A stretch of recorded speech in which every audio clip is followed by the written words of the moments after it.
It worked out. Well, it worked out, but something to do with you.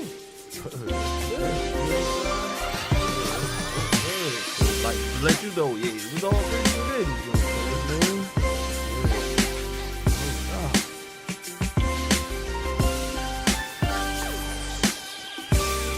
Check.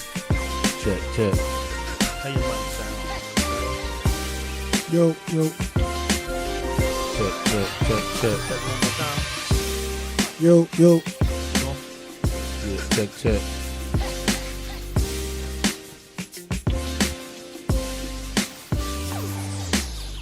What did I just touch?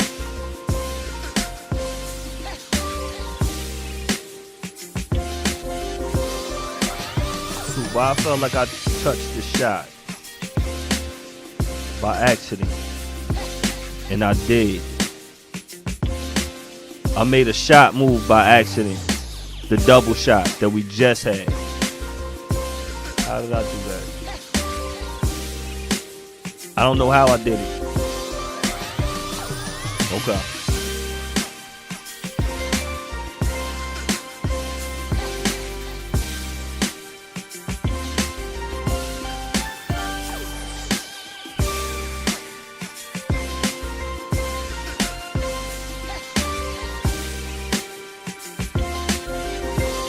Check.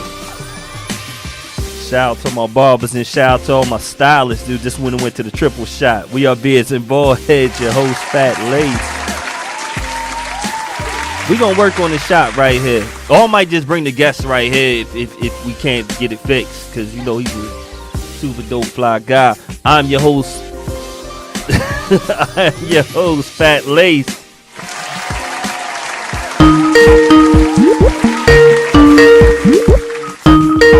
This is what I gotta do before we get any callers. Give us a second right here. We just got started. Shout out to all my barbers and shout out to all my stylists. We are Beards N Baldheads, your host Fat Lace, and it's been 6 years. And we do this live, y'all. So if you ever see something that switches, hey, it happens like that. But one thing switches the love, and the love for I got this man right here. Got the soul survivor Barry to the right of me. Yo, it's good. Back at it. See, we back at it. And they saw the face. I had to take the face off. Guys, y'all gotta forgive me. Cause I don't know what that was just now. That just happened. But things happen. Cause it's all the way live. Yes. Yo, B. 6 years ago from today, we started this journey with Beards N Baldheads.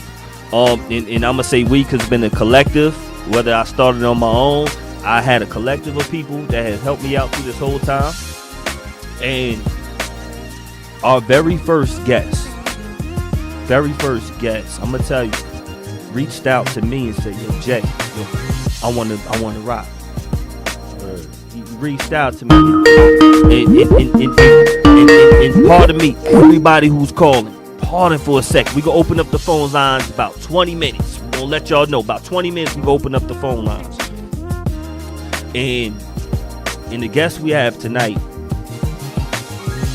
came through with the mob, came through with cake, came through, showed so much super love, like a gentleman, like a king.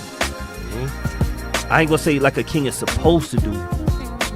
He shows what kings do. That's what he did. And he made me feel comfortable on a night of nervousness when people always say like, yo, you got it. Jay, you a natural. No, you get nervous. I get nervous every show. Every show. I get timid. I get worried every show that something could go wrong, that this cannot be this and this cannot be that. Shout out to everybody on the check. He came through and he made it a more pleasurable, easier job to get what my dream and my passion was that night. I can't thank him enough. Only thing I'm mad at, B, I don't hate, but I could be mad. He had my lineup looking too good and it's still here. I got one of the best barbers out here in the planet. A guy who I could call a friend, who I truly salute and appreciate, and I appreciate his craft. Beards and Baldheads came because I wanted to salute the barbers and the stylists, and he is a man whose craft I salute. He takes it super serious, and he's taking it to other levels than beyond I have seen from other barbers. I know there's other barbers out there doing it, but I don't know everybody who is, but I know this man right here. We got Sam from Uncle Sam. How I get this? Y'all know I be losing. Technology is real, right? Y'all see his face right there. Y'all see the hairline. Y'all see it. We got Sam. Yo, he still got them way. I love y'all more. Sam, thank you. Thank you for coming through. We appreciate you. We're going to talk about some things. We're going to talk about your journey. No, but we talked about your journey already. We talked about that with you being on the show. So we're going to talk about other topics. Did you feel bad for making me look so good this past week? No, that's what I do. That's what I do. Please, you should feel bad. You should feel bad. He said, another person who makes me look so good is the one on the other side. We got to shout out to Soup on the other side. The girls just came back from Florida. They got robbed.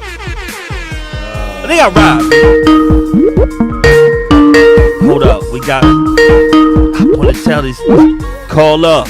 I'm gonna need you to tell that call. Just give me. Everybody, you put it on the grant. We are gonna take the next call. Cause we got a special night tonight. And we're gonna have some callers call in and cause I ain't had it about 3.5 years. You know, the game got funny. Game got funny. You know when the game got super funny and got ill? It's when we both got really in our craft. I'm gonna feel real proud just to say we got a caller right now. You on Beards and Baldheads, may ask who's calling. Man, this is June, man. June Pierre. June Pierre. We got one of my Zoes on here. Oh yeah. Safa my boulay. Peace. We coolin'. 6 years of Beards and Baldheads. We got the flies guy on earth just walked in. True Lies. And we got Joan. Cause we didn't even get fully into the show yet, but we got you calling. I ain't mean to keep hanging up on you. Oh, nah. We got a special night tonight. One of my good brothers on the show tonight. My good brother, Uncle Sam, man, in the building. I just wanted to, call in and show him some love, man. One of the dopest dudes I ever met in my life, man. And, man, I just want to give him his flowers, man. Dude, not just on his success as a barber, but what he also do in the community, man. The free haircuts, the book bag drives, the donations he give out, man. He has helped me out with my career. So shout out to my brother, Uncle Sam, man, in the building, man. We can't buy love like this, man. June Pierre, we thank you. Yeah. I'm going to continue watching the show, though, man. Appreciate you. Thank you for calling in. Right. It's hard for a lot of people to give their love like that, man. Thank you, man. You have a good one. You already. Appreciate you. You already, man. Enjoy the rest of the show. Thank you. Yo, it is hard to get people to give love like that. Let's talk about it, because you've been barbering for a long time. And shout out to everybody on the check-in. Shout out to everybody who's been rocking since day one. A man who's been rocking since day one is the man right next to me. My brother, True Lies, the flyest guy on earth. Is it on? I think it's on. Yeah, it's on. The generals say don't be doing all that. You know what I'm saying? We got the flyest guy on earth. Thank you for rocking with us forever. I can't pay for this man right here, son. Just like I can't pay for you. When I know I can't pay for B. When I know I'm next to royalty, I truly appreciate it. Sam, we're gonna get to certain things because I know a lot of barbers. What I don't know, this is just what I don't know. I don't know a lot of barbers who have had the mayor of this city, where they have their shop come through and give them the city of East Orange. It was like, I can't read everything, but for the people that see it right there on, and you can see over like a proclamation. It was develop issues with the resolution, all that fancy words, all that stuff. And I read it, and they honored you, the city of East Orange. How did that feel when you had the mayor come to your shop and salute the barber? For me, it was kind of like, I didn't even expect it, bro. Real talk. I didn't even know it was going to come through like that. I just, once again, I mean, it got so big at what I did to the building that it kind of like superseded everything I even thought of, man. Like, for real. It was not only the mayor, it was everybody from city council. Like, it was like all the council people was there, everything. I mean, it was crazy. I had almost like had the block shut down, for real. How did that feel inside? Surreal, Cause this is right here is what we're talking about. Mm-hmm. When I say, look, do y'all understand how important the barbers are, the hairstylists are in our community? Mm-hmm. You exemplify that. No, definitely. Is he humble? That's what happens when you get more waves as you get older. God shows you what you earn. And you get more humble, man. That's very rare. I've never seen that happen ever in life, and I salute you so much. I'm going through a shop. First of all, shout out to every barber and hairstylist who has been on this show.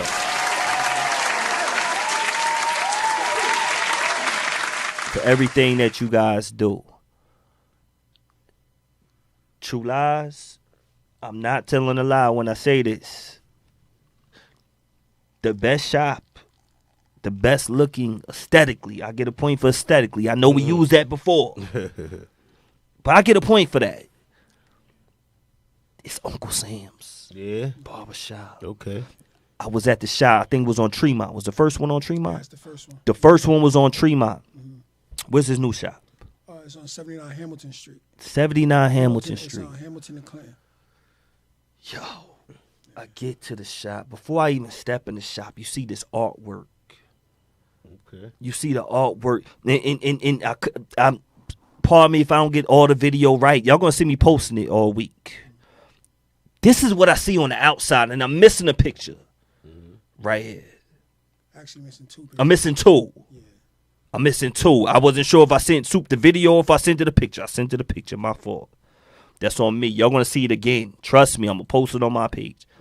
This artwork right here, this mule is sitting on the corner of the shop. This shop has the most prime location.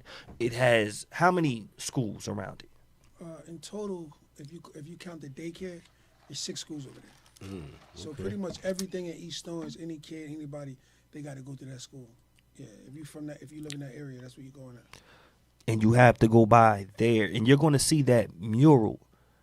Right here. Who was on this mural? I'm missing 2 more. I'm missing Trayvon, and who else am I missing? Nipsey. Yeah, Nipsey. I apologize on that one right there. It looks even better in person. Make sure y'all pull up.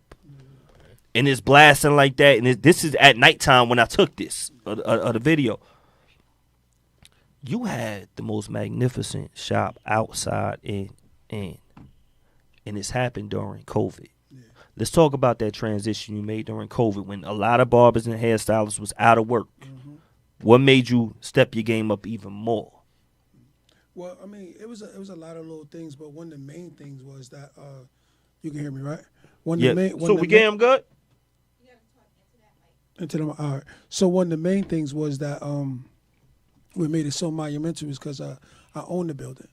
You know what I'm saying? So, what do you do?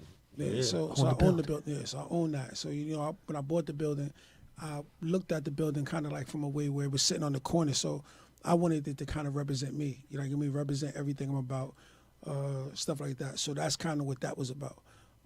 The whole aspect of pandemic. The crazy part about that was pandemic was more, for me, that was like a rest. Like, you know what I mean? That was a rest for me to kind of get my head together and do what I had to do. Pandemic was not a problem for me at all. Yeah. Because the simple fact was, when it got to when it got the pandemic, it was like I worked so hard to get to this moment that it was like I picked my head up and it was like, oh, all right, I can chill now.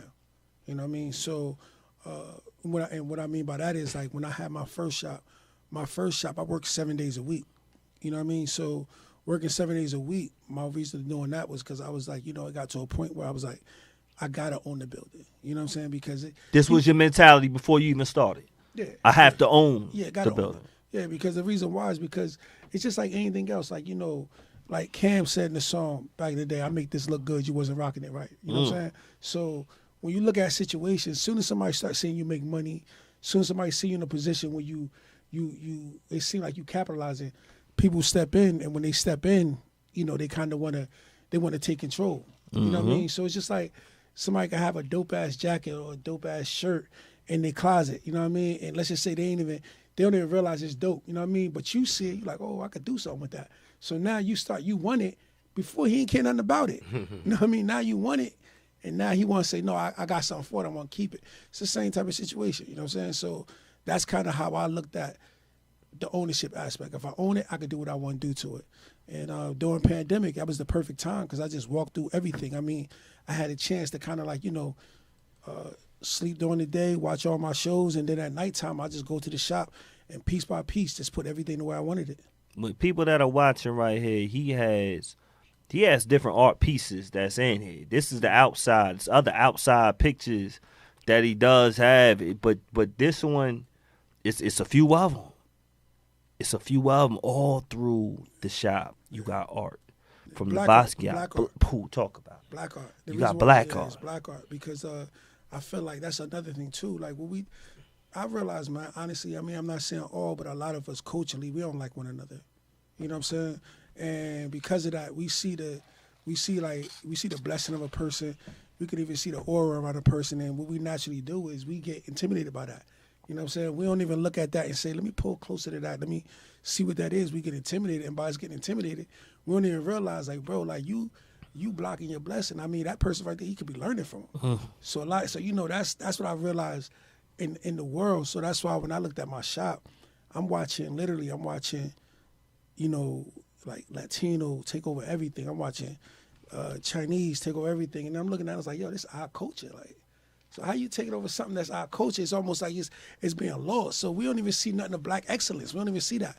So my mentor was like, nah, bro, let me show these jokers who Kobe was. Like, let me show these jokers who Malcolm was. Let me show them who Martin was. Let me show them who Nipsey was. Like, I wanted that type of atmosphere. So when you look at it, you don't got to go out to like, Hoboken or, New York or downtown Newark to see great artwork or LA. You can come right here. So that's what I wanted to do. Come right there. Even in the back, he got the fitness going. He got the art in the back with next to the fence. Like, it is so much excellent work. You brought up a few people. You brought up some MCs just now, right? Right. And from the Nipseys and all the people influential. Mm-hmm. Another one who's influential that you brought up, you might not even know, Cam. Oh yeah. Now Cam put up. He brought in a young Jewels, who and Jewels was the next one from Harlem. Had some joints, had some hits. Mm-hmm. But the thing with Jewels didn't follow the same lead and got sidetracked. Some people say it's because of drugs or whatever other mishaps he has had in life. Mm-hmm. What I do see you do, you put a lot of people on. Oh, you give them opportunity. You had some young ones. Have you ever had a situation where you put somebody on, and they still, as much as you tried to give, they still steered in another direction? Oh, yeah, I get that all the time. But that's where the ownership come in at. That's where you aligning yourself. So I'm one of those type of people. And I was just telling the brother right here, Barry, earlier. It's like I'm one of them type of people. Like, if you know, you know. Like, you know what I'm saying. I've put people on, and try to help people in certain situations. But see, I come from that cloth where, I'm 45, bro. So I come from the cloth where, you put people on because you're in a good position. See, the world we in today, people putting people on and they're not in a good position, so they're gambling. Like, you know what I'm saying? Mm-hmm. So my thing is like, I'm used to dealing with a joker, and you don't even realize you're getting blessed right now. So I'm putting you in a position, but now you fumbling it, and you think you about to hurt me. You don't even realize, bro. I got 7 different ways I'm about to get paid here. You know what I mean? So you messing up with me. That's you just you know what I mean. Good luck trying to find somebody else like that. You know what I mean? So that's kind of how I look at that situation. So I've definitely helped out people and stuff like that. But I look at, you know, like how Meek said, wins and losses. So it's all part of the process. You know what I mean? I never get mad with it because my foundation is so strong. Like, literally, bro, I'm being for real. I have 6 things before, like, when I first started off, it was I have 1 or 2 things before you can get to me, right? Now it's 6 things, you know what I'm saying? So I got like six different situations that's going to ensure my success. So this one person can't hurt it. And that's just how I live. So, I mean, like, I put you on, it don't work, don't worry about it. Go ahead, go about your way. Oh, I got your money. Nah, you keep that. And it blows their mind because they think like, yo, you know, I got over it. I want you to leave like that. You know what I mean? Because if you leave that way, I don't got to worry about you coming back. If you leave and if you leave and I made you feel like what you really are, I got an enemy. So that's how I look at it. You know what I mean? So I let you leave by thinking you won. And that's how I do. So I mean, I encounter that all the time because once again, that's in the culture. We so busy looking at each other, we don't even realize like God will bless you. And if you do right by the person, if that person do right that's next to you, you'll get the same blessing. The devil worked the same way. Devil worked the same way. You know what I mean? So that's the thing we don't get. You know what I mean? But yeah, I encountered that with the business. It goes with it though. You know what I mean? But I used to get emotional about that. You know what I'm saying? In the beginning. You know what what I helped mean? you change? Because I realized it's business. It's chess. Oh. See, when you realize it's chess, you realize that it's a bottom line here. You can't take it personal. You know what I mean? Because if you start to take it personal, you lost. When you take it from the schematic of thinking it's business, you look at it for what it is. So he get a point for schematic. I think he does. Yeah. You just look at the business, so it's business. So when I started to learn that, you know, it was different. But in the beginning, I definitely used to take it personal, though. You know what I mean? No doubt. I definitely used to take it personal. No doubt. You know, you've been doing this business for a while, and I shout out to the barbers and the hairstylists out there. When I went to your first shop, you had hairstylists in there. Mm-hmm. This shop right now, you have hairstylists that are there on duty. But the shop is so crazy. You got different interests, and he got security, y'all, just for everybody to make sure. Like, look, he sees what y'all doing. Don't think you gonna run up on him. It's not gonna happen. It's not gonna happen. I've been to the secret compartment rooms, and he sees everything. Everything. Nickel bag gets sold in the park. I'm messing with you. But no, really. You showed me the upstairs, and you showed me the different compartments. You showed me the suites with the women working at. And I've been to shops where it's unisex, and you have the women right here, you got the guys right there, and everybody's in the same room. Yeah. What made you make the decision to have women? And we spoke about it. I just want other barbers and stylists to hear about it because, look, the money's still coming. Oh, yeah. You still cater to both. Yeah. But what made you say, I want the women over here and the men right here? Well, I mean, it was essential to separate them because I realized that when I had them working together, it was kind of like the situation where, you know, a gang up. You know what I'm saying? Because, you know, never know. Sometimes women come to work, they got a different type of vibe. You know what I'm saying? And sometimes men come to work, their vibe is different. And then sometimes, you know, you're dealing with the bravado and the ego. And then for women, you know, it's sometimes, you know, it's attention. You know what I'm saying? So with the guys, it was a level where, like, everybody want to be in a, you know, we naturally men, so everybody want to be in a position of power. So their understanding the position of power is I have to be in charge. Once again, it's a cultural thing. Sometimes people don't realize, like, power don't necessarily have to be you being in charge. If you doing right by the person next to you, that's still a position of power. But, you know, that's another story. But I've realized that always got in the way. So what happened was I have somebody. That's what happens when you got Uncle Sam on the shop. Beards and Baldheads, we got a caller. Who is this? What's up? This D Most, born last night having the most, Mr. No Flight Delays. What it look like? I'm just calling to check in on the podcast. I just like the way you just introed yourself right there. Could I borrow that? Salute to you. Thanks for calling in. You know we got one of the illest barbers on the planet right now, right? Listen, Uncle Sam is one of the illest barbers on the planet. That's my listen. He telling you it's art. It's a galleria. You get a point for galleria. I like that word. Now we got you calling in. Tell us what kind of influence or a great story that you could share. We got Uncle Sam, one of the illest barbers, period, on the planet. It's not just a haircut. It's therapy. It's the self-love center. It's a bourgeoisie for sure. And listen, from Brooklyn to Jersey, like, we salute them. No flight delays. Appreciate you. We got a lot of love for BK. We definitely do. We got definitely. Straight out of Flatbush. Oh, Flatbush. Air, of course. Oh, we got another Flatbush, Zoe. Brooklyn. I think he is. We got another Zoe. Once you say Flatbush, I feel like you're Zoe. Am I being racist? Yes, I'm a Zoe. I'm a Haitian. You already Here know we that. go. Stop busting. All my Zoes that's calling in right now. You already know. First free melanated republic. You already Let's know what go. time it is with us. Let's go. Drop a bomb to that.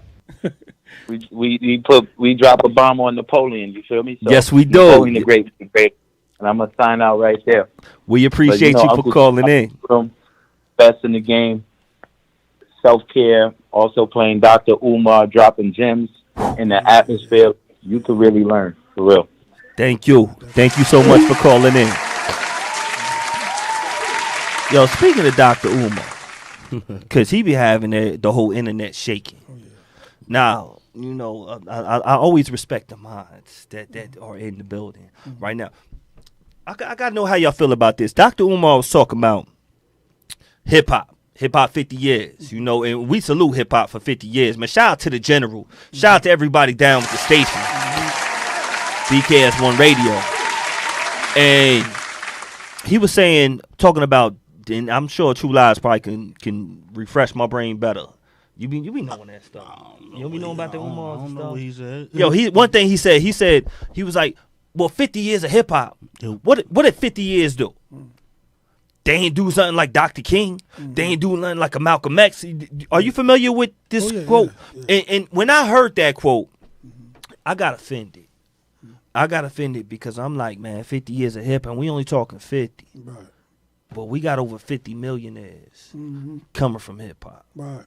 We got I don't know how many thousandaires that came from hip-hop. Yeah. We got people off the streets, the ghettos in the Bronx and Queens and Brooklyn. It was the Soul Sonic Force, all them people who was down with the Black Spades, they became hip-hop artists. Right. And they said, let me channel, instead of fighting, let me dance. Yeah. Let me express my anger through art. Yeah. I love hip-hop. But Dr. Umar, not calling you Dr. Umar, but just a person out there who said that hip-hop didn't do that much for the black community. How do y'all feel about that comment? If y'all heard about it, that comment at all? I don't think it did much for us mentally. Hip-hop didn't? No, I don't think so. Why not? True Lies. It doesn't really uplift as much, and this is, listen, I love hip hop like the next man. Yo, it's your word. I respect your answer. I just want to hear it. Look, I have all I love hip hop, but there's a cognitive dissonance to it. Like, it's a lot of destruction in it. No doubt. So what he's talking about, it's a nuanced conversation. It's not just simple. Like, it's not simple. Mm-hmm. Like, but a lot of the stuff that we listening to is negative. Mm-hmm. That's just the reality of it. Like, I mean, that don't mean I don't like it, but no doubt. But when he's saying what he's saying, he has a very valid point. Yeah. Okay. Thank you.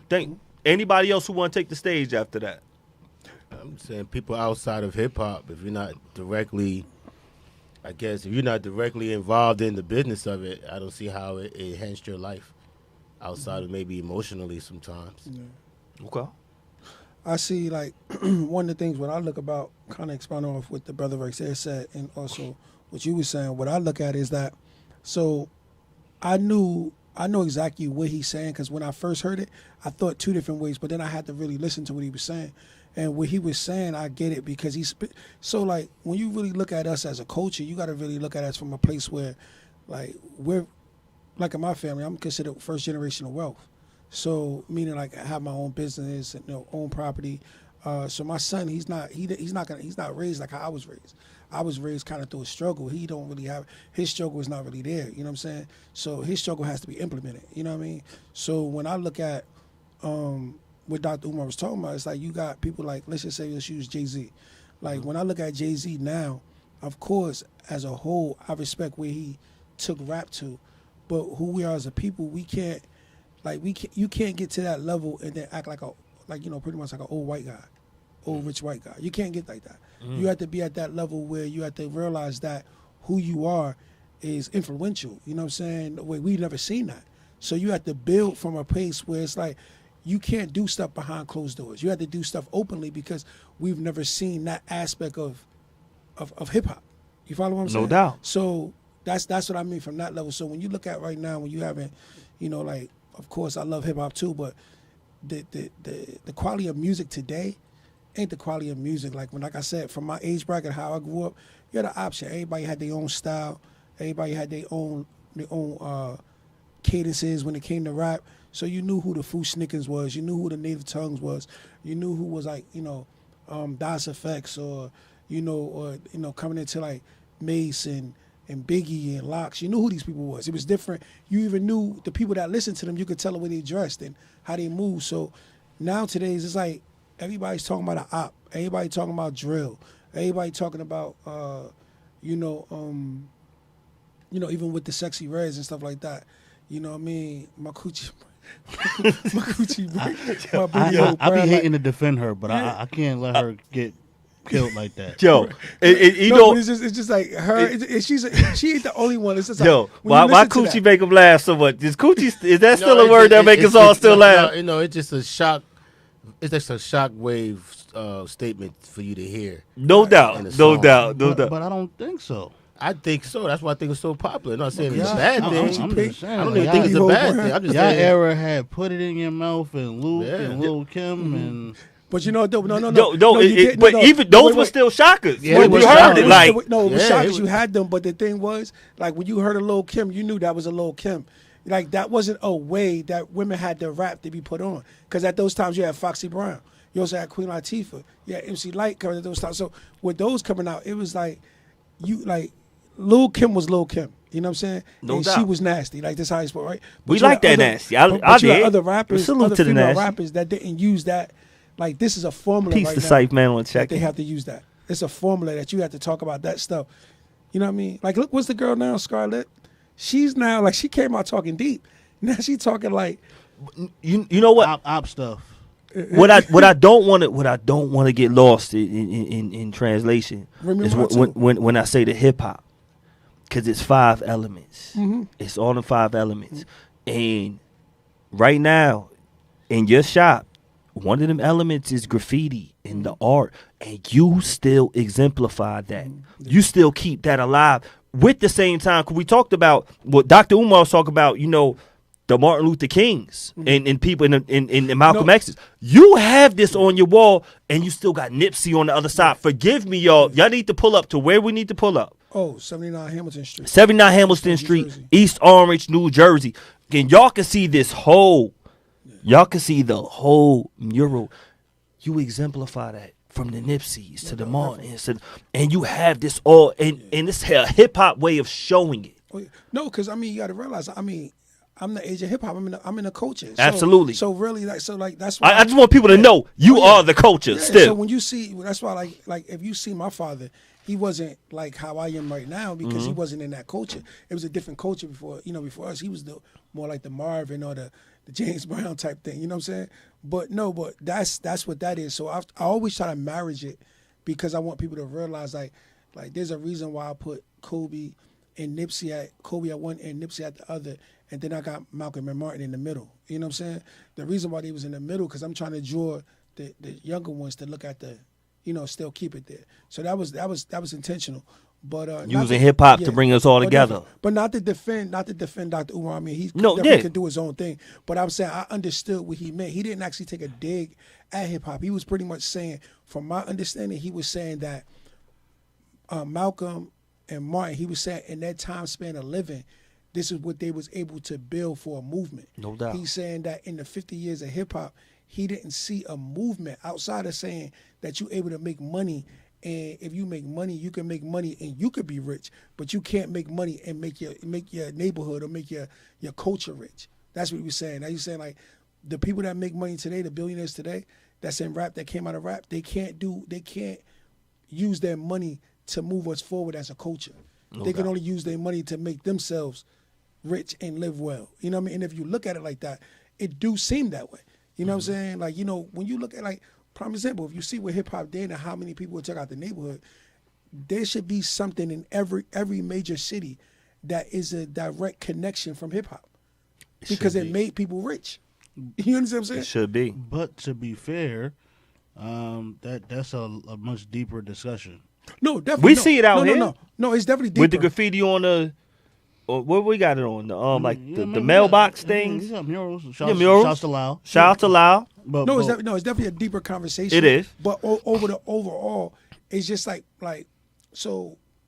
Let's just say this, like myself. When I first opened up my shop, I didn't have to turn around and create a shop like this right here.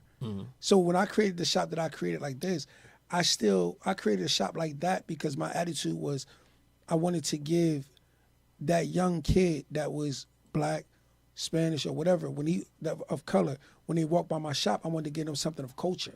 No doubt. You see what I'm saying? Because my thing is, when you look at these shops right now today, once again, you know, this unapologetically, like me saying this, but it's nowhere in the world, bro.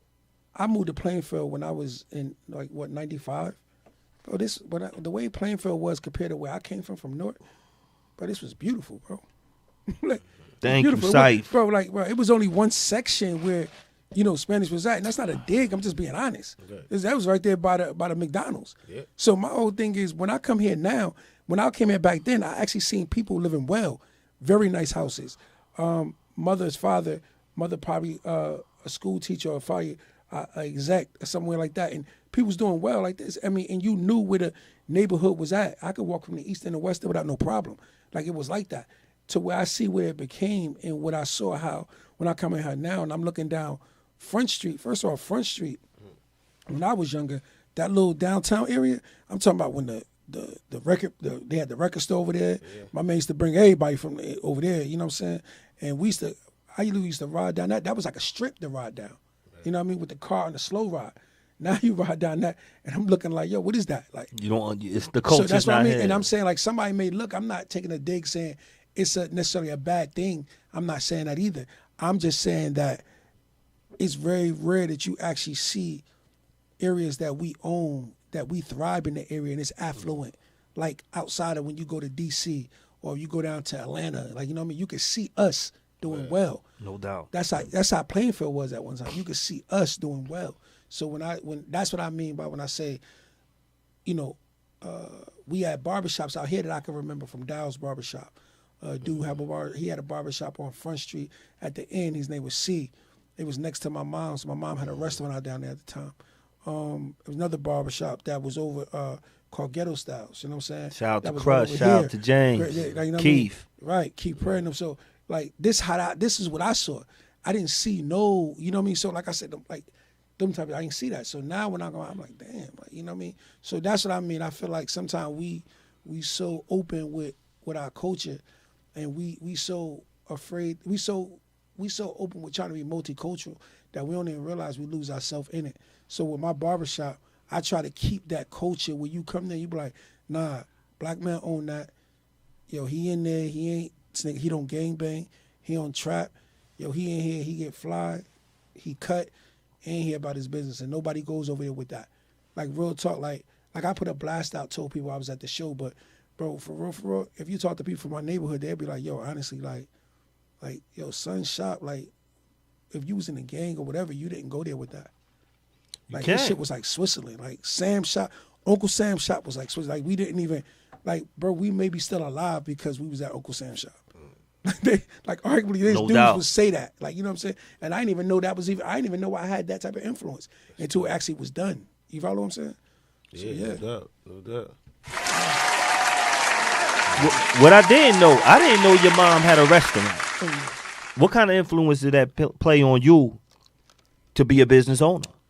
Oh, not heavy influence. It was like, I didn't even realize my mom was grooming me for that. Like, you know what I mean? Like, you know, watching her run a business day in and day out. She was just raw talent, man. That's my mom right here, actually. You know what I'm saying? She actually passed November 12th, 2012. So, you know, just passed up on her anniversary right now. But Rest in peace to Mom, dude. Yeah, but nah, she was different, man. But my mom, the only difference with her was she was just raw talent. Like, you know what I mean? She was going there every day making Thanksgiving dinner.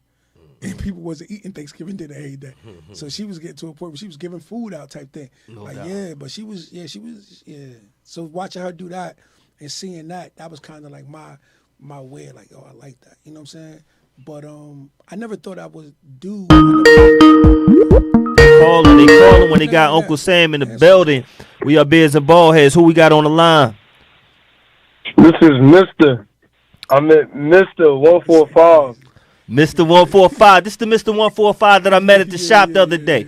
B, his waves are impeccable. I'm trying to tell you. True Lies will remind me of your waves in 05 when I saw him. That's why I hopped in the chair.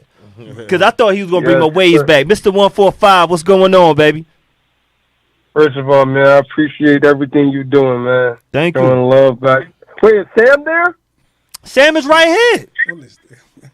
Uncle Sam that own the shop? Yeah, that dope shop. Hamilton? That one. That got the great pictures on the side of the building? We showed him. That one right there. And he did the building over? All over. I done been upstairs. I seen the kitchen. Refrigerator immaculate. You know they gave him a little plaque for that establishment, right? I'll put that thing back up. While you talking, I put the plaque back up. It's here. Keep talking, baby. Man, it's your world. That guy right there, man, he definitely does a lot for me, man. Look at me as a little brother. Teaches me a lot of things about life, man, in a lot of different ways, bro. He's passionate, definitely about what he do. Not just saying that because I'm talking to you, just saying that from what people don't see. Oh, no, the whole world listening. The whole world listening. Hell yeah. This going viral in my mind. Definitely teach me a lot of lessons, you know what I'm saying, and guide me on the right path, like all the time, you know what I'm saying? Like even certain times he motivated me to want to go get it and want to do better, you know what I'm saying? So definitely shout out to him. Thank you. And I got one question. Just for the questions, right? Yeah, yo, Sam is right here. Shoot. Hello, Sam. What up, man? What's going on? And this for both of y'all. And what area in y'all life do you feel like you give credit towards success? You know, because everybody thinks success is at the end. You feel me? But I feel like success is like each step type. You asking me that? You asking everybody? Or both of y'all. Success is a journey. Mm-hmm. Is what I feel. Yo, it's funny you asked it because I asked myself today this question. Like, is it supposed to be a banker statement equated to success? Right, right. Is that supposed to be it? And if so, how far, how big, how many commas does that come with? I'm gonna say with this right here. Of course, I want to keep growing with this. But success is to me is doing God's work and doing where your heart is and your passion where it's at. And if you're happy within yourself, what you have to be, it's a millionaires out there who are not happy within themselves. So if you're happy within yourself and you're doing and you're doing your joys, I feel like you're being successful by making God happy. Mm-hmm. That's for me. All right. Definitely agree with that. Yeah. No, mine would be my definition of success would be. I mean, I got many different things to speak on it with that, but one of the realest ones could be is that just having a vision and actually being able to execute in that vision and finish it. That's success for me. Like, you know what I mean? I had a vision in my head of something I wanted to do, and I didn't care what nobody said. I didn't care what the situation was. I didn't care what was stacked up against me. I just took that and still pushed forward with my vision and watch it come through. Yeah, definitely love that. And one more, because I know a lot of people listen, a lot of people deal with like mental health. You feel me? Like y'all face some barriers in your life where mental health like affected y'all, and if so, like how did y'all overcome it? Booze. Nah, I'm messing with you. Damn. What he say? I said booze. No, real talk. I feel like I think we all go through mental health every day when we all question ourselves. B, I'm gonna let you take this one. Personally, I think from what I've heard in my own personal experience is talking to someone. As far as being a man, that seemed to be for me. That was like hard to speak to somebody about even thinking you might be depressed. Because I mean, people don't. Sometimes you could be depressed. You don't know. People call it being in the funk. when I was growing up, they say you're in a funk. You know, get yourself out of the funk. Like, pull yourself up. Like, people always tell you to pull yourself up. You know, but now, I mean, I think we're starting as a community getting more into, you know, therapy, you know, maybe speaking to the elders or not. Could be someone younger than you that went through some things that know. So I'm just saying, I think speaking to people, getting it off your chest, as they say, I think that helps. True lies. We got true lies. If you wanna. I think definitely talking to people, writing, learning more about yourself, and honestly, I think being alone. I think a lot of times people try to cope with mental health issues or thoughts and stuff like that by being surrounded by people, and when those people go away, you're still left with those same thoughts because you're not actually dealing with the issue. So you need to actually be alone, take some time to sit there and meditate or whatever you do, and learn about yourself. You need to learn about yourself and look in the mirror. And a lot of times, people that's very frightening for people to do. So no doubt. But you need to be alone and look in that mirror and be honest with yourself. Yeah, not to cut you off. Even though the social media affects a lot of the mental health too. You feel me? Because a lot of people feel like speaking on how they feel is weakness. You feel me? Like, and whole time it's not weakness. I may be going through the same thing you going through, and I'm just, maybe you say something to me about it. Now I kind of feel better that it ain't just me. You get what I'm saying? But absolutely. That's why a lot of people be like, you in your feelings about a lot of things. Like, nah, I ain't in my feelings. I'm in my thoughts. But it's just like, that's why a lot of mental illness is happening now a lot, because people feel like speaking about how you feel is a weakness, and it's not. No, that's a strength. Actually, no, I am in my feelings, and so what? And you should be able to have feelings. That's right. So you should be able to have feelings when people say, actually, so you what? in my feelings. Like, nah, yes, I have feelings. I'm a human.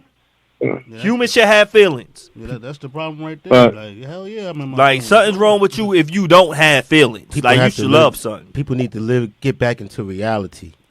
That's, I think, we've lost that. Back to life. We're looking through the lenses of what we think other people are doing. I know Jay hated it. It's not natural what we're doing right now. We're living in the Matrix. It's real talk. I know Jay hated it. That Lauryn Hill Unplugged album. She talked a lot about stuff like that. I hated that Lauryn Hill Unplugged album, but I do love these questions that you're giving me. And the only reason why I hated that, because sonically it didn't sound good to me. Now, the message and all that could have absolutely been there. Was that the recent one or old one? The old one. Oh, yeah. I'm going to double down and say I hated it again. and tell me the messages, because on that first album, she was super deep with Zion and all that other stuff, and she talked about social issues and how people hated on her and all this. It just sound good. So that was just me. You know, but those are like, I'll just say that's like more so like relating to people on a personal level. That Unplugged was kind of a little different. It was like more spiritual. It wasn't for it wasn't for everybody. I'll just say, if you get it, if you get it, you get it. You know what it was for? It was for, and first of all, I'm going to say thank you for the call in. We're going to get back to you. I appreciate it so much. I can't wait till next time we have all y'all in the building. Can we have that? Yeah. Mr. 145? Yeah, definitely. Yeah, I definitely want to come up there, bro. For real. Appreciate you. I'm definitely the bridge. Appreciate y'all, yo. Thank you so much. Thank you so much for calling in. All right. So, yo, boom. Speaking of that, now, Miss Lauryn Hill. Miss Lauryn Hill was known for her hair. Oh, yeah, she She cut that off. Now, a lot of people said her hair was fake when she had them locks. That thing was fake. Now, no disrespect to Lauryn Hill. She is our queen. She is a Jersey queen. She's not soup, but she's still a Jersey queen. Now, what I found out, y'all, and we ain't gonna show no pictures. You know, y'all barbers do a hell of a game. Y'all are the best of making. First of all, I felt so sexy when I had my joint up there. But this is natural. I grew this. Yeah. I can't grow this no more, man. Shout out to all my people with the bald heads. Yo, we here. Beards and Baldheads. We are here. You can grow it. Yeah, but you know, I don't want to have a Wu-Tang sign up. We talked about this. You could have got aged gracefully with the Kobe, the one against the Blade. Here they go bringing up Kobe again. Rain, I mean. Yo, like, all right, everybody. Y'all want to see? Yo, I could have been this Kobe right here. I could have been the Kobe on the wall. I could have been that. Barry said a long time ago, Jay don't want no big forehead. I don't. Come through with the Doc Rivers, the Forrest Whitaker. They be killing me. Yo, saying they are cousins and they gang up on me and they talk about how whack my hairline looks. This is what they do. But what I didn't know, y'all, and what he showed me, yo, peace to my brother Ant out there. We had a Friendsgiving. Mm-hmm.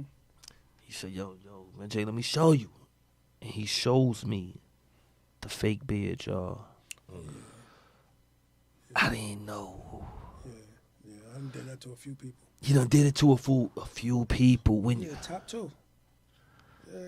See, I saw the top. We have seen the hairline. So I understood that. Look, we blessed out here. We ain't got to worry about all that. They blessed out here. You know what I'm saying? But yeah, we blessed with the beards. We gang. We gang. That's right. Now, when it comes to the beard, when you had to start applying the fake beard, right? Did you have any ego in the beginning, and how was that process of learning? Because that's a new set that you had to step up in your arsenal. Oh no! Well, I'm gonna keep it real. No, it wasn't. Definitely, I wasn't embarrassed about that. I was actually happy to do it. I mean, it was just something different. And then, not to mention, I mean, the money on it is crazy. You know what I'm saying? Like, do a beard on somebody. I did a beard. It took me maybe 45 minutes. How much does a beard cost? $400. Yeah. You know what I mean? And then, you turn around, if I do the head, that's like, sometimes, I mean, it varies. It all depends on, how much a person want that and whatever else. And my thing is I know how to make it look natural. So, no, it looked natural when I saw it. How long does it stay? Well, it's like, it stays about a month, but it's every 2 weeks you got to get that, Yeah. Yeah, you gotta get that out there serviced or You gotta keep it attached. Yeah. Then it's the new wig. Oh no, yeah. Yeah, it's on your face. It's a real 27-piece type thing. Ain't that 27-piece? Yeah, because it was up here and you gotta cut it down. And Yo, he showed me the joint. He like, what? Yo, we at the shindig, and I'm looking at the phone, and I'm like, nah. Yeah. No, and I'm looking at, I'm like, no, it's a process. This is what's going on. I've seen it on the internet though. I've seen I've seen it. But this is the first time I saw somebody I knew who applied it. Yeah. Shout out to my barbers who out there doing that, man. Y'all bringing up confidence. Y'all building confidence out there. Salute to y'all. You had a lot of artwork on the wall. Mm-hmm. And it says, I want success, not attention, unless the attention allows me to help and motivate others. Definitely. You were talking about substance over height? Yeah, because a lot of people, you got to realize, bro, we in a situation right now, man, where height runs everything, man. Like, fake runs everything. You know what I'm saying? So, it's no longer like, you make sure you're speaking to Mike so they can hear you. It's no longer that you really like being your own self. I mean, it's so refreshing to meet somebody that's willing to be themselves. You know what I'm saying? So, one thing about myself, like what I kind of pride myself on since I was younger, was like, I always tried to not only find myself but stay true to myself. You know what I mean? So I feel like right now it's definitely a whole bunch of hype. You know what I'm saying? And I look at myself in the world like that. At least I try to be substance. You know what I'm saying? So somebody, and then again, it's abstract because to somebody else that may not be. They may be like, oh, well, I think that's hype. You know what I mean? Then I get it. You know what I mean? So it's all perspective. You know what I mean? But I just see a lot of things, man. Like I literally watch people, like I said, like they have a gimmick, and off their gimmick it's like that's what they're pushing. You know what I mean? So their gimmick is like I told you, if I cut a celebrity, or if their gimmick is like I'm working somewhere like on a show, they really think that's success or that's that, and then you're looking at them like, bro, like success is being able to cut that joker that you've been cutting since you was younger, since you started off in the game, and he's still coming to you. You know what I'm saying? And you done cut maybe just like 15 or 20 people just off of him. Like that's success. You know what I mean? Like in my shop, I was telling Barry, like I'm that person where, and celebrities and everything have been in my shop, but I'm that person where I'm not taking my clippers going to you. Like, you know what I'm saying? Nah, I built the business. So you know what I mean? So if I come to you, you can come to me. You know what I'm saying? I want people to see that you in here. I don't want to cut your hair in the room. What did I say the other day? I said, you're not coming on the show until I go back to your new shop. Oh, definitely. Yeah. I said, cause you been here from day one, Definitely. and there's a minute where I'm like, yo, I ain't been to the new shop yet. Right. I was like, yo, I gotta make sure I pull. And I've been saying this for a few years, and it's been a long time. Right. And time will just go. It's been a time where I ain't speak to Sam in a minute, and no beef or nothing. It's just time and life, it happens. Yeah. So I'm like, nah, I can't have him back on it, and I don't pull up. Oh, definitely. And I had to pull up, and damn, How many chairs you got? the hype was real. I got. I always have 5 chairs. I never go over 5. Okay. I feel like anything more than that is just doing too much. You know what I'm saying? It's hard to even keep just the 3 rolling. You know what I'm saying? So 5, it kind of be like pushing it. You know what I mean? 5. That's for the barbers. Do you have the hairstylist? Yeah. So I was talking about that earlier, but a caller came in. So I separate the hairstylist. So downstairs is the guys, and upstairs is the females. Okay. So what I did was for the females, I made suites. And the reason why I did suites for them, because essentially, not trying to be funny, but females always go harder than the guys. Once again, the generation. So they always go harder, you know what I mean? And the guys, they always kind of get caught up in that whole aspect of like ego, you know what I mean, pride, you know what I mean? So what happens is they come into a situation, it's like, let's just say they're inspired by the aspect that I do have a business, and they're inspired by the aspect that I gave them a job, but then it's like they only see the fulfillment in being the boss. They don't see the fulfillment in saying, like, bro, we a team. Right. See, they don't see that. See, I see the benefit of that, right? Because the simple fact is, I saw something in you, right, that made me say, yo, you would be great for this team. So you know what I mean? But you can't see the benefit in me to say, I can listen to you. I can follow you because you on another wave that I'm not on. See, some people don't understand that. You know what I mean? So that becomes the problem within itself. You know what I mean? When you stop looking at me, you know what I'm saying? Like, prime example, when I knew you, like, even when we was younger, right? You always had your own way. You know what I'm saying? You was about what you was, right? I can see my man Barry right here. He got his own style. I can see my brother right here. He got his own style. I look at it like this. If we come together, we just be fly. We just fly niggas together. I'm not thinking if I come together, let me outdo him. You know what I'm saying? Let me outdo him. And that's the problem. We look at each other for competition. So, real talk, I want to joke. When he look at me, understand, like, oh nah, I could fuck with him. Like he got what he need. He ain't trying to find himself. Like, I don't gotta worry about him coming here, taking off my plate. Like, nah, that's the type. Yeah. See, that's how business, that's how symbiotic relationships work, bro. Hold on, what relationships? Symbiotic. He get a point for symbiotic. That's how those relationships work. Like, you symbiotic relationship is when you take two situations that can coexist by themselves. You put them together, they just ensure that it's gonna be even better. It's gonna be stronger. Can I use that in a sentence? Yeah. That was my mentality. It's crazy. That was my mentality when I was building a, I guess, quote unquote, coaching staff. Mm-hmm. And a lot of coaches, sometimes they don't want to hire a coach who they feel like can threaten their position. That's what I'm saying. Yeah. And I said I was gonna try to get guys who could be head coaches themselves. Right. But hey, I wasn't worrying about whether or not they knew more than me. Yeah. All they could do is help me if they did know more than me. Right. And eventually everybody will get their turn. Yeah. So that's how I looked at it. But how about this? Even if a person know more than you, right? Because there's another thing. It's an old saying: you can't be the sharpest knife in the drawer. No. And if you in a room and you're the smartest person in the room, you're in the wrong room. They said, iron sharpen iron, that's whatever. Right. Yeah. So, like I said, I would try to find the best coaches I could find. And also one that probably knew something I didn't know. Yeah, that'd be perfect. Exactly. Perfect. Yeah. So we all have a job to do. That's so right. we all had coaches in our own right. Yeah. And someone got to take the blame. Right. Somebody got to take, and I could contest with B because I've worked with them. I worked with B coaching, and I'm like, yo, somebody has to fall in line too. And me and DK. So you was just with me and DK, and we talk about how good we was when we was playing.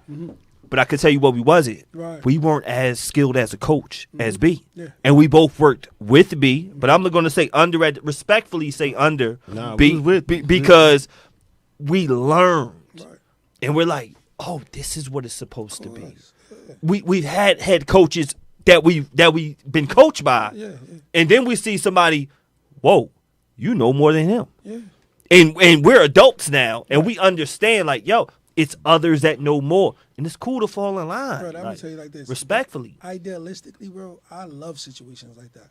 Like, I'm the type of dude, real talk, like, and the people I knew growing up, we was like this. Like, I'm that guy where if you see me wearing something that's crazy or I look crazy, but like, yo, Sam, honestly, like your style is this. Like I think you look dope in that. Like that's the type of people I come from. Like yo, like pull me up type of thing. You know what I'm saying? I like to see jokes where I'm looking at them like, yo, real talk. Like, yo, that's how son get down. He, you know what I mean? This is what he do. You know what I mean? Same type of thing. So my thing is like, it's always about having situations where you could actually build off the next. You could build off the next day because it's all for the bigger picture. It's all for the bigger picture. You know what I'm saying? It's all for the bigger picture. You know what I mean? So yeah.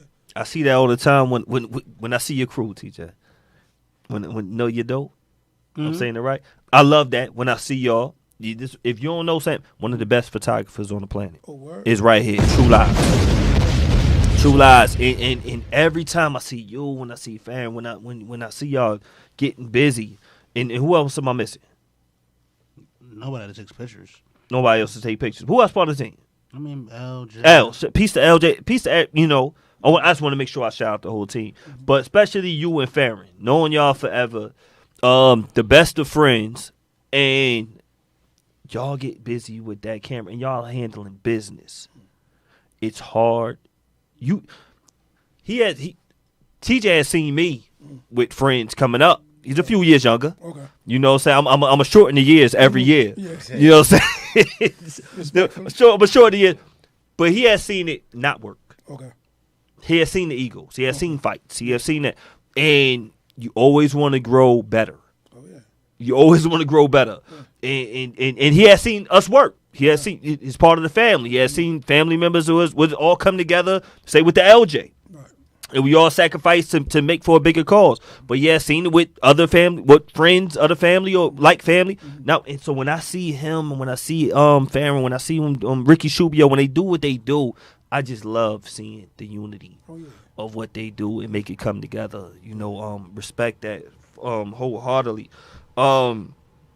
Before we go, because we gotta close up, but Soup, hopefully Soup likes the chicken that's on the other side. She can give us 5 minutes. Soup, we got 5? What Soup say? He said we got 5, Soup. She's zoned out. She's zoned out. That means we got 5. That means she's enjoying it right now. It was a few things that. What did I want? The company that you keep. Mm-hmm.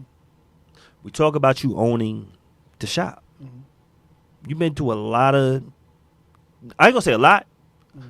You worked at other barbershops. Only one. Or Cut creators. That means a lot. Yeah. Only what you just. In my 20 years of work, I only went to one What shop. you just said means so much. Yeah. I've had barbers say, "Yo, Jay, watch how many shops someone works at." No. What you just said means so much.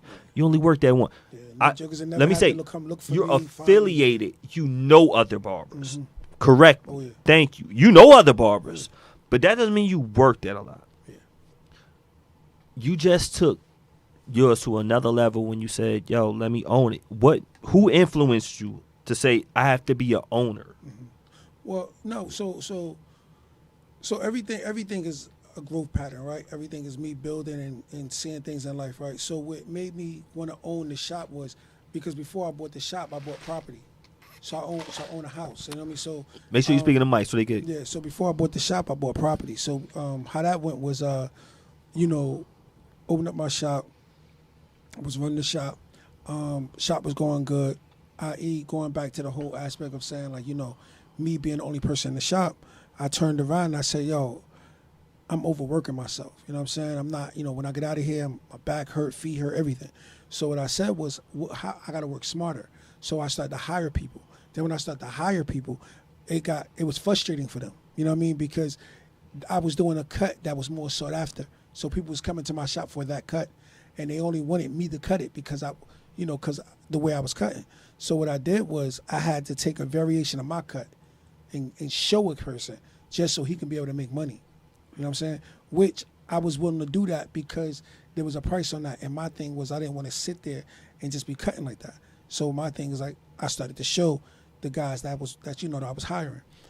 That made them stronger. That built more money for me. So now I don't really have to worry about paying a lot of the bills there. I eat a rent because the fact is I had them paying for it. So now that's a business, right? as I'm watching that business go, I'm like, okay, this is good, right? It's going well. So now I'm like, okay, dang, but I'm paying this. Everything is good, but now I want to live nice. I want to drive nice, right? So because I want to live nice and drive nice, my biggest bill for anybody is what? Where you live and what you eat. Those are your two biggest bills, I would say, for anybody, you know what I'm saying? Especially a man. So what I did was, how can I eliminate that? You know what I mean? So what I did was, how I eliminated my bill for living, which was rent, was I bought a house. You know what I'm saying? And I didn't just buy a house, I bought a 3-family house. You know what I'm saying? So that right there eliminated me paying rent from 2012, right? Then I turned around after I bought the house, I bought another house, right? And that right there was just, I understood the scheme of it now. So now here it is. I got 3 houses. And on the 3 houses I have, they all paying me, but I'm still paying rent at my shop. So now I'm looking at the shop in commercial business. You know what I'm saying? You can rent the spot, but you're responsible for everything else in the shop. I mean, in the space. So what I didn't want to do was, I didn't want to make somebody else's space look nice just so they can turn around and tell me, oh, we're going up on rent, right? And I don't know if I want to rent to you this year or not, right? So now, with that uncertainty being there, and I'm real big on stability, you know what I'm saying? And that stems from my childhood, that because I'm so big on stability, I was like, oh, no, I got to own the building. Because the lady who owns the building, she realizes that, I'm dependent on this. You know what I mean? So now when I looked at it from that aspect, I said, okay, I got to look for a building. You know what I mean? And that became like my mission. And from that point on, I was like a man apart. Like, you know what I'm saying? I wouldn't rest until I found something that I could put my business in. And that's why, owning the business was more important than renting it. You know what I'm saying? Because I already rented now. It's going on 6-7 years. And my whole thing is that I'm only digging deeper. She only realizing how more important that this whole place is to me. You know what I'm saying? So now I'm like, all right, let me buy the building. You know what I'm saying? Because when I'm paying this lady in rent, I could be planning a mortgage. You know what I'm saying? So that's what that was about. So once again, it's all about keeping people around you, talking to different people. A guy who I was cutting, he was a mortgage broker. You know what I'm saying? And he the one got me into real estate. And when I say got me into it, just telling me like, yo, what your credit. How you were cutting. Yeah. Everybody pay attention. The people that surround you. No, the people in your chair is more important. Those are very important, you know what I'm saying? And then the people you're around. So your network. And he pretty much dropped some jewels on it, but I was a sponge. So, that's what that was. Thank you. So ownership is always key for anything you do. If you own it, you have control. So that's just what that's about. Thank you. 1.5 things. Got this picture right here. We got old Ice Cube. Got old Ice Cube. They both still look young, and you got Doughboy. He actually looks better as older Ice Cube with the Bentley. What's older Uncle Sam telling the young Sam? If you can give yourself advice from back in the day, from when you first started, would you switch up anything? Would you keep the journey the same? That's a good question. I'm gonna be honest with you, man. I'm real big on the process. No doubt. So because I'm so big on the process, it's like I probably wouldn't change anything. No doubt. Because the process for me, I won, but I lost a lot too. No doubt. But the losses made me stronger, so I can never get away from that. And I remember telling somebody that, like, I don't want nothing to be easy, bro, because I know nothing in this world is easy. You know what I'm saying? And I don't expect it to be. You know what I mean? And I'm one of them type of guys, bro, where it's like I'm going to raise the level of thinking, you know what I mean, the level of expectation when I come into a room. Like, you know what I'm saying? That's just what our energy I bring. So nobody wants to give me anything. I already got the edge. So I don't want you to give it to me. I'm going to take it. That's really my attitude, bro. I don't want you to give it to me. So I don't know. Yeah, I don't know what to tell myself then, but yeah. I just keep going, bro. Yeah, for real. And I'm not done yet. I know we about to finish, man, but really, bro, I got a book on the way. I'm writing right now. I'm happy because I was gonna get to it. I didn't know how much I could talk. Man, we spoke the other day, and I always say how much can I discuss on the show because I can't wait till the book comes out. Yeah. I'm sure it's gonna be a bestseller. No, definitely. Bro. We're gonna be here to support you and the book, and and had the rest of the staff that's gonna come through. Oh yeah. I said, I can't. I would have thank got you, him here, man. But it was like, you know what? It was like kind of. I was like, let me just go and do it. Yo, what's motivating you to do the book? Testimony. Point for testimony. Yeah, testimony, man. I just want to show some people, man. There's a lot of people out here, like I said, they look at people. A lot of people look at people and just like automatically assume like it's easy. Like this, like they ain't. All you do is pick up a clipper. Yeah. Go like zzz. Or they didn't go through that. That's all you had to do. Yeah. Zzz. All he had to do was take a picture and go snap. Right. That's it. All he had to do was say sweep left, sweep right. Yeah. All I had to do was say, shout out to my boss, sales was out. That's all we had to do. Yeah. All Soup had to do was look good. There's some people, man, that probably think for real, like, yo, like I'm real big on the character. There's some people who think like he only moved like that because he making money now. I encourage people to talk to people that knew me when I was younger, man. That's one conversation we had the other day. I'm gonna tell y'all, in I can't say all the conversations. I see Sam. 2011, one of the most monumental days of my entire life, True Lies. The first day party I ever been to. I'm in DC. One of the worst nights I had the night before. One of the worst nights I had the night before. And I got trained out. Some of y'all get flued out. I got trained out to DC. And they was like, yo, come through. And it was like, yo, just relax your mind. Just have a good time. We're going to go to this party. I go to the party. I'm in DC. It's 3 o'clock in the afternoon. I don't know nobody up here. Yes, I do. I know my brother Sam right here. I knew Sam since about 95, 96. When he had the pea coat looking super fresh. And when I see him here in the company that you have, we don't have to say who the company is. Official company. And my company knew your company. And it felt like it was yesterday, meaning 96. And you always hold yourself in high regard. Just you carry yourself, your character speaks for itself. Thanks, bro. Appreciate that. And you never change. Appreciate that. Because I always hold you right here and you always right here. And it's more that we can't even say on this episode. But yo, all I'm saying, Vermont. Okay. We talking about real estate. We talking about property. He's a businessman. Okay. He got them Airbnbs going on. He could teach y'all some things or two. Make sure y'all go to, what's the address one more time? 79 Hamilton Street, East Orange, New Jersey. I'm going to tell y'all, respect to all my barbers out there. Respect to all my stylists out there. The best shop I have been to in my entire life. It was an experience walking through. Thank you. Was at that shop. Thank you. Sam, we thank you so much for coming through. We about to close it out. Okay. Soup said, yo, you better hurry up. I'm putting it in the car right now. I'm about to start up the engine. Thank you. Salute to the whole team. It's our 6th anniversary, y'all. And I'm going to tell y'all, just like when Sam was cutting for 6 years, it wasn't no ticker tape parade. He did it because this is what his mission was. We don't need no ticker tape parade over here. Well, we want y'all to know, man, we here. We still rocking. I got to thank my brother True Lies so much. Thank you. Soul Survivor Barry, thank you. Yes, sir. Thank you.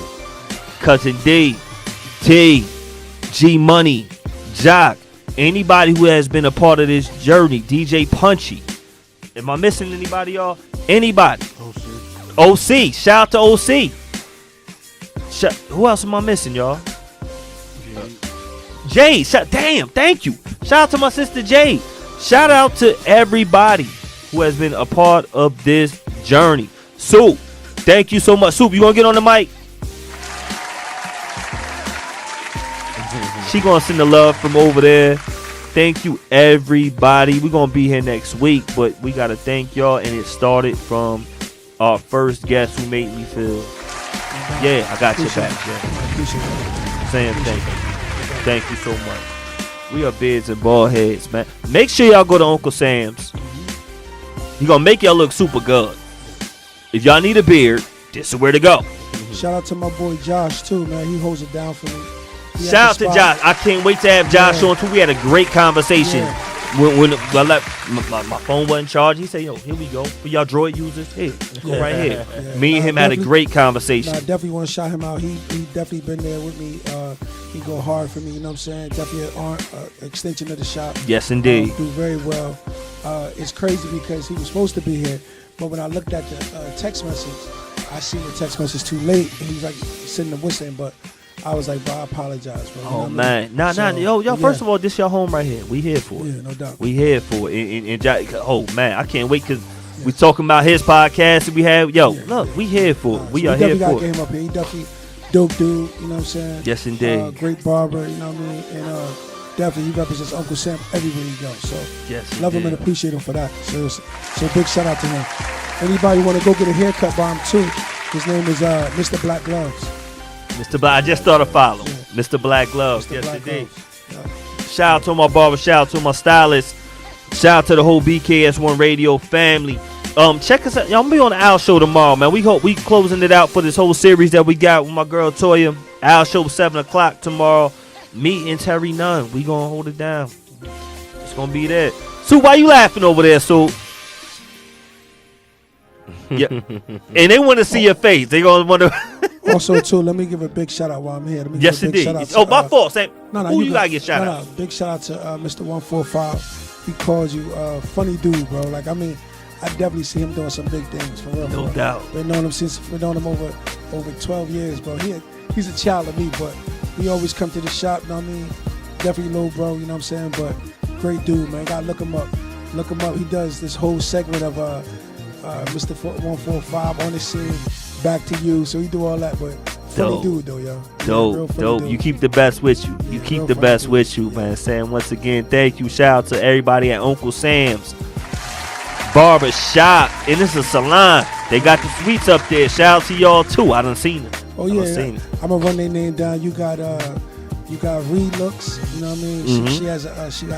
She has a suite up there. Another girl named by the name of Hadia.